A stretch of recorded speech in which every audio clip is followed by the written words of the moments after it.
Bienvenue dans ce fascinant voyage à travers le temps. Avant de commencer, nous vous invitons, comme toujours, à vous abonner à la chaîne et à activer la cloche des notifications pour ne manquer aucun contenu futur. Commençons tout de suite. Le Far West représentait une époque turbulente et dépourvue de règles bien définies, au cours de laquelle les États-Unis s'étendaient rapidement vers des territoires encore inexplorés. Dans ce contexte hostile, les punitions appliquées étaient souvent sévères et reflétaient à la fois la brutalité de l'environnement et la créativité de ceux qui tentaient de maintenir l'ordre.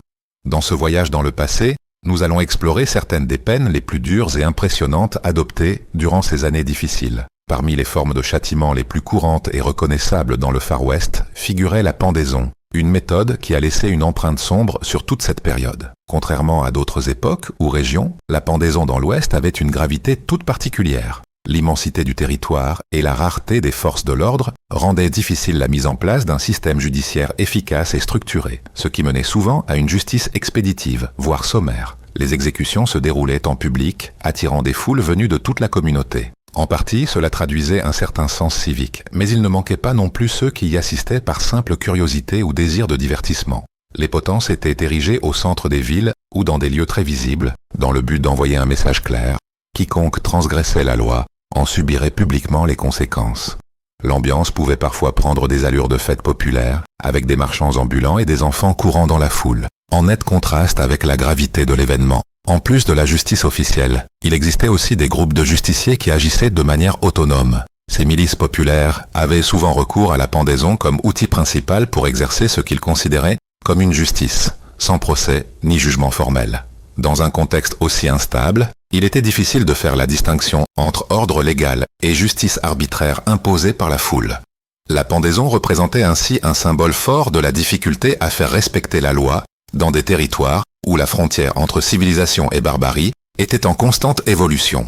C'était à la fois une condamnation, un avertissement, et un reflet de la dure réalité de cette époque sauvage. Le Far West fut une époque de frontières, dominée par de vastes terres, des lois faibles et une volonté croissante d'imposer l'ordre. Dans ce contexte rude et instable, les punitions ne servirent pas seulement à maintenir un minimum de contrôle, elles reflétaient aussi l'environnement hostile et la mentalité pragmatique des colons. Parmi les plus redoutés figurait la pendaison, une méthode répandue et cruelle qui a profondément marqué cette période. Les exécutions étaient souvent publiques et se déroulaient au centre des villes ou dans des lieux bien visibles, dans le but de dissuader les comportements criminels. L'événement attirait toute la communauté, non seulement par souci de justice, mais aussi par une curiosité morbide. Marchands ambulants, enfants et citoyens s'y rassemblaient comme à une fête. Les forces de l'ordre, manquant de personnel, accéléraient tout souvent les procès, et des groupes de justiciers prenaient l'initiative d'imposer leur propre vision de la justice, souvent sans procès. Ainsi, la ligne entre légalité et vengeance devenait dangereusement floue.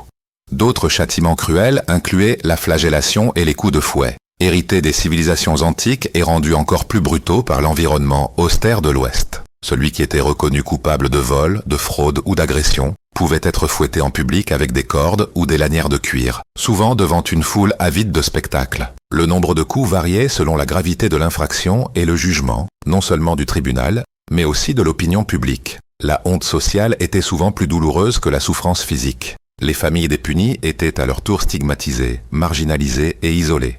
Les justiciers eux-mêmes utilisaient fréquemment la flagellation comme une forme alternative de justice, opérant en dehors du cadre légal officiel. Un autre châtiment marquant était la marque au fer rouge. Issue du monde agricole, où elle servait à identifier le bétail, elle devint dans l'Ouest un outil pour marquer les criminels dans leur chair comme dans leur âme.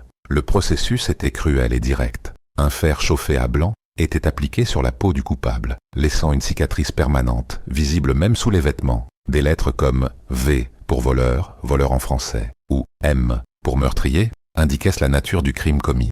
Dans des endroits dépourvus de règlements stricts, les justiciers marquaient parfois des personnes sans preuve, guidées uniquement par le soupçon. Cette marque rendait impossible toute nouvelle vie. Le passé devenait indélébile. La marque laissait des conséquences psychologiques dévastatrices. Dans une société où la réputation était primordiale, toute personne en quête d'une seconde chance se voyait les portes définitivement fermées. C'était une condamnation sociale autant que physique. Et pour souligner davantage l'importance de la honte publique, on utilisait des instruments comme les piloris et les poteaux.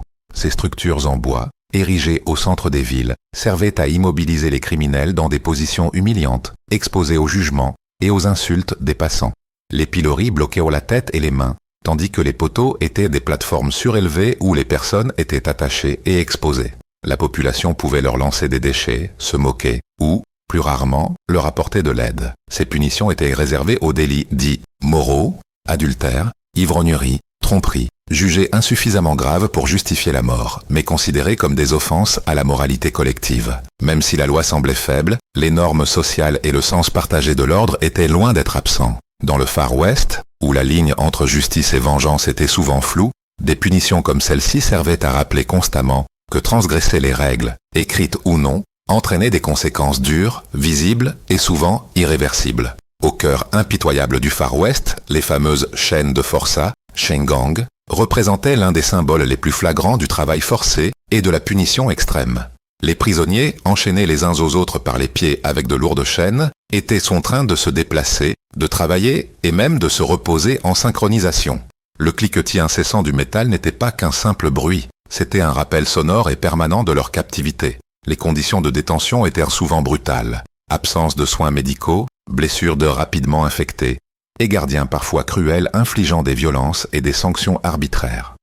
Bien qu'en théorie destinées à la réhabilitation et à l'utilité publique, ces équipes représentaient dans la pratique un cercle vicieux de dégradation, d'épuisement et de souffrance.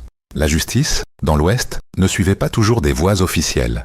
Lorsqu'il n'y avait pas de tribunaux, ou lorsqu'ils étaient impuissants, naquit ce qu'on appelait la justice des justiciers. Les vigilantes, groupe de citoyens s'autoproclamant défenseurs de la moralité et de l'ordre, agissaient en dehors de toute légalité pour combler le vide institutionnel. Dans de nombreux cas, une simple accusation ou un soupçon suffisait. Le prétendu coupable était enlevé de nuit, jugé sommairement et souvent pendu, sans preuve concrète ni possibilité de se défendre. Ce type de justice expéditive et cruelle reflétait la tension constante entre le besoin d'ordre et le danger de la vengeance personnelle. Parfois, ces groupes devenaient si influents qu'ils remettaient en question l'autorité officielle, créant de nouvelles formes de pouvoir non régulées.